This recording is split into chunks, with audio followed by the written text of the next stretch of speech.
Happy St. Patrick's Day, boys and girls. It's time for another beer thing by the beer guy. Every year I share homage to the St. Patrick's Day. I'm a little bit Irish. I'm not big Irish, but I got a little bit of the Irish in me. And I love beer like the Irish do. That's obvious. But it's just a day that, for beer drinkers, it's like our holiday. They might as well name it National Beer Day. You know? I don't know if there is a holiday for beer, but sorry. That little jig made me breathless because I'm fat. Okay. Today's review, though, is kind of surprising. It's not Irish at all. I looked for an Irish beer to review, but I've reviewed them all. I've drank every single one of them. There's probably some kind of microbrew in Ireland, or a couple of them, or, you know, maybe a dozen, who knows, that I haven't had. But we don't get it in the States because I've had Killian's Red, or Killian's Red is actually brewed in the States, but I've had Smithwick's, all the Guinnesses, you know, all the Harps, you know. I love Irish Reds, but I kind of got something. I got a porter stoutish. They call it a porterish stoutish. And this is something that me and my friend were discussing about yesterday when I bought this beer. That the line between porters and stouts are more fine now than they ever been before. They're pretty much the same style. Before it used to be, there was a big difference between them in a way. But now, I mean, if you like stouts, you're going to like porters. If you like porters, you're going to like stouts. The name of the beer is Distorter Porter. It's brewed by Green Bush. Has a green label. So that was one of the decisions. It's brewed in... Can I look, guys? I'm sorry, I forget. I had it memorized. Michigan. It's brewed in Michigan. I had one last night. It was really good. I really struck rich on this one. It's a fresh beer. This is a real fresh. It's brand new. They just started making this stuff. Without further ado, the sniff factor.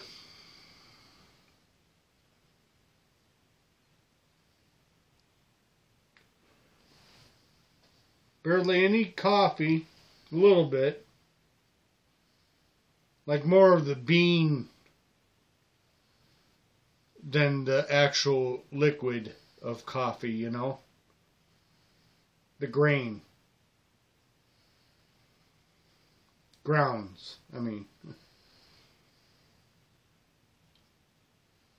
It's very high in alcohol content. I can tell by smelling it. I forget, it's 7.2. So... won't take many of these to make you merry. Palate number 1.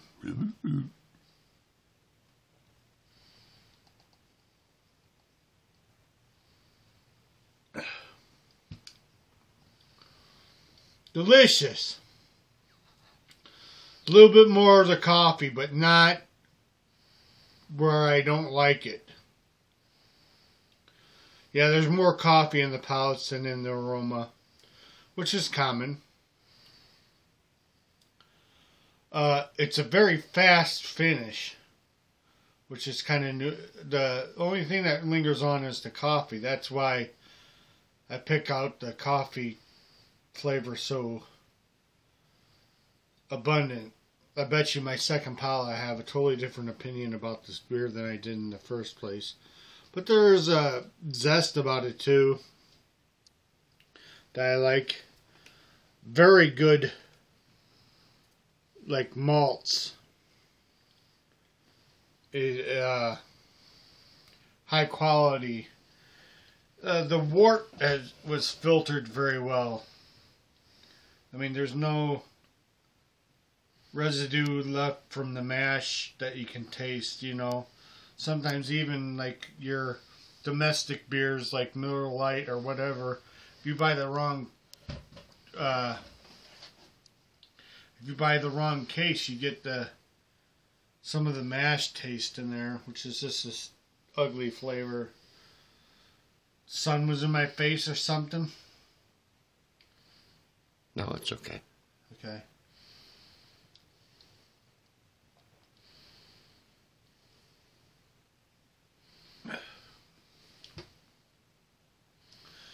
So that one was better.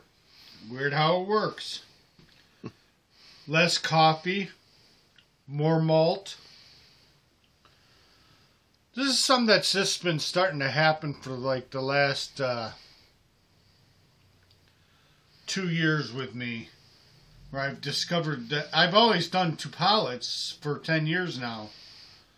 But I've started to notice that like when you let your taste buds swim in the hooch for a while, you really get the essence of what the brewers are trying to accomplish with the beer. Which is cool, you know. These guys aren't doing this just because, you know, Jeopardy's off the air, you know. Happy St. Patrick's Day, how about it? St. Patty's Day. You gotta be married today. If you're not married today, you're a loser. That doesn't mean you have to drink, but I mean, people are happy today. They're supposed to be anyway.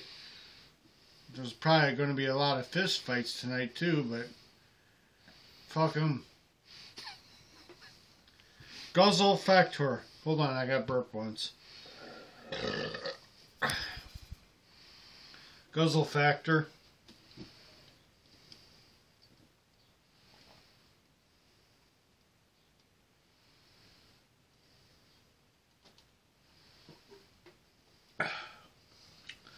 This beer is rather cold, so it's kind of hard to drink fast. It's a sharp motherfucker. There's sharpness to it, not just because of alcohol content. It's 7.2, which is high, but I mean, you guys have seen me drink 14% beers, you know. But it just has a sharp whiplash attitude about it, you know. But I suggest anybody buy this beer. Get it while it's new and fresh and exciting before they decide to change it some way. Because I really like it, to be honest.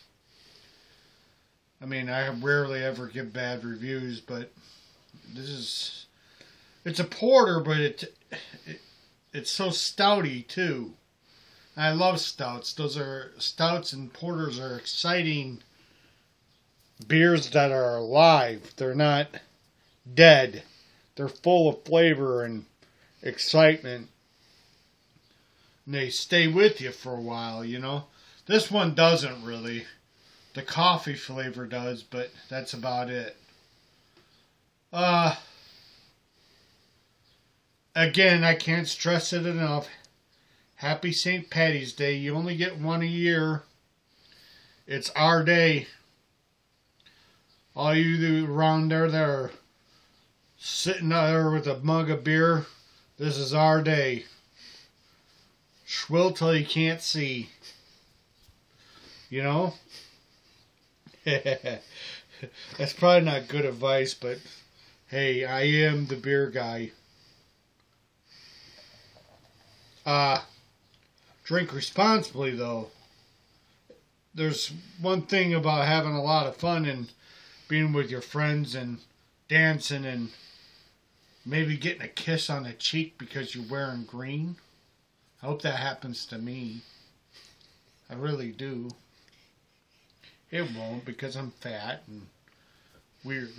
I got a mohawk. But well, anyway, Don't drive around drunk. Don't do it. You could really ruin somebody's St. Patty's Day. Love your fellow man. Stop rushing me. I haven't done one of these in a while. For the love of God, I haven't done one of these for a while. I forget the repertoire. Where was I? I love your fellow man. Yeah. Blah. We know what that means. Be merry. I pretty much discussed this whole review. Don't forget the jig. Don't forget to dance. When you start feeling that buzz on and something pops on the radio that bounces, you bounce with it. That's what the day's about. Goodbye. I love all of you, and I hope you enjoy these.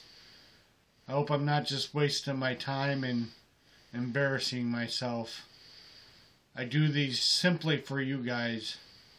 And goodbye.